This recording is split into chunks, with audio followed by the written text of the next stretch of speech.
reinforcement.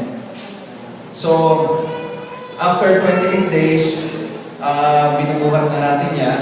Okay? Next slide. O, ayan. Ito yung reinforcement placement. Tapos, binubuhusan ng concrete. Ganyan din ang ginagawa. Okay?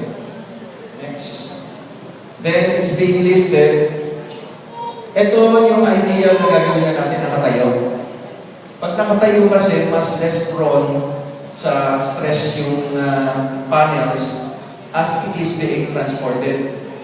Yung kasi transport natin ngayon ang nakahiga, pag nalulubak yung truck, minsan nagkakaroon ng mga basag, minsan nagkakaroon ng mga laman. So we're moving to have the trailers with an A-frame para nakatayo yung panels natin. Okay, next. Okay. So, ito yung sinasabi natin, ito yung ine-aim namin. No? We have this already in some models.